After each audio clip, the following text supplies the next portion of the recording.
आजच्या कार्यक्रमाचे अध्यक्ष या गावचे माजी उपसरपंच आणि आमचे सहकारी प्रमुख पाहुणे श्री सदाभाऊजी खोत,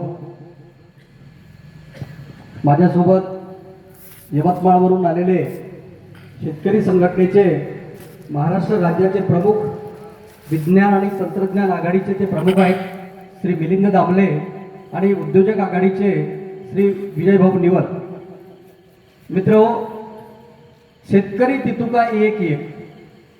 तुम्ही ऊसाचे शेतकरी आहात, आम्ही कापसाचे शेतकरी आहोत.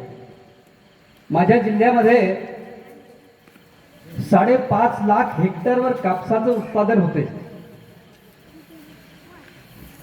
आणि यवतमाळ जिल्हा सगळ्या जगामध्ये आत्महत्याच्या बाबतीत सगळ्यात पुढे जिल्हा असा त्याचा नावलौकिक आहे. तो नावलौकिक आपल्याला पुसून टाकायचा आहे. तो कसा पुसला जाईल?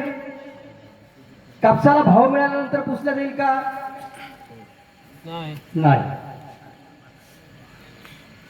जगात आत्ता भाऊंना माहिती आहे सगळं. मी शेतकरी म्हणून तुमच्या पुढे ही मांडणी करतो एवढ्यासाठी की आता तुम्हाला स्पर्धा करायची आहे जगाशी. जगात कुठेही MSP नावाची गोष्ट नाही की जी आपण कापसाला मागतोय. आपल्याला काय पाहिजे? कापसाला जगात जे म्हणून तंत्रज्ञान आहे, जी म्हणून टेक्नॉलॉजी आहे जगात, कापसासाठी म्हणा किंवा इतर सगळ्या पिकासाठी, ही तंत्रज्ञान तुम्हाला अगदी मुक्त पाहिजे. ही मागणी आपली शेतकऱ्याची असली पाहिजे. याकरिता आम्ही इथे आलेलो आहोत आणि ही मागणी आमची चालू आहे. तशी मी तुम्हाला माझ्या गावचं एक उत्तम उदाहरण सांगतो. माझ्या गावची लोकसंख्या 5,000.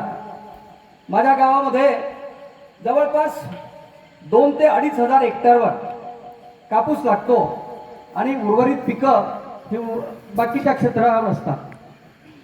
जेव्हा तंत्रज्ञान नव्हतं, म्हणजे HTBT नव्हतं, हर्बिसाइड टॉलरन्स हे तंत्रज्ञान कापसामध्ये नव्हतं, फक्त BG2 होतं. इथपर्यंत आपण शिरीत होतो.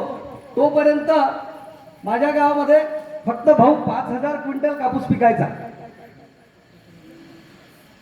आणि 5,000 क्विंटल कापूस पिकवायचा तर खर्चही त्याचा प्रचंड असायचा.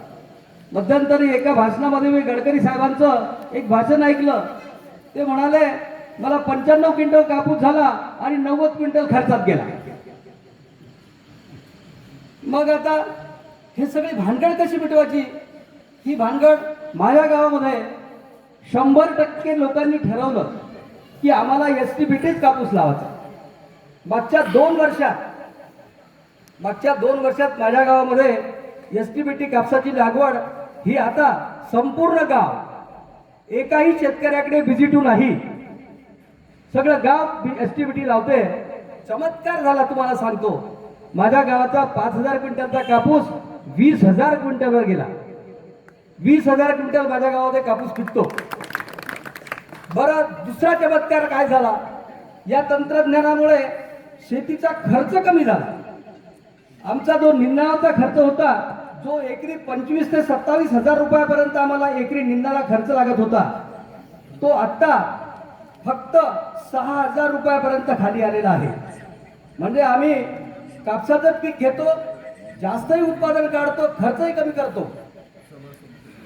तिसरी अत्यंत महत्वाची गोष्ट मी तुम्हाला सांगतो. या टेक्नॉलॉजीमुळे आमच्या मायमाऊल्या ज्या शेतामध्ये पाण्यात चिखलामध्ये निंदन करायच्या, निंदन करताना त्यांना काय त्रास होता? आपण काही पाषाण युगात नाही. आता आपण विज्ञान युगात राहतो. त्याच्यामुळं या टेक्नॉलॉजीमुळे महिलांचा त्रास, आमच्या इथं निंदन नावाची गोष्ट नाही. कापसामध्ये किंवा शेतामध्ये निंदन नाही. आम्ही थेट कापसावरती ग्लायफोसेट मारतो आणि आमचं शेत अगदी शेवटपर्यंत स्वच्छ राहतं. म्हणजे या तंत्रज्ञानामुळे भाऊ, मला माझे काही कृषी सेवा केंद्राचे दुकानदार आहेत, म्हणे अण्णा असं कसं झालं? तुमच्या गावचे लोक उदाहरण नाही लागले. काहून? मी म्हटलं कसं काय? तुमच्या गावचे लोक सगळे खिशात हात घालते पैसे देते म्हणे. मागच्या 2 वर्षात हा चमत्कार झाला. कशामुळे झाला की त्याच्याजवळ त्याचं उत्पादन MSP तर तुम्हाला मिळणारच आहे, MSP बद्दल काही वादणार नाही, पण उत्पादन 3 पटीने वाढलं. खर्च कमी झाला, कष्ट कमी झाले. आणि आम्ही हीच गोष्ट सांगण्यासाठी यवतमाळवरून भाऊकडे आलो. आणि हा मुद्दा जो आहे हा खूप राष्ट्रीय पातळीवर चाललेला मुद्दा आहे आणि तो आम्ही पुढे रेटतोय. ही माझ्या गावाची यशोगाथा मी तुम्हाला सांगितली. नमस्कार, धन्यवाद.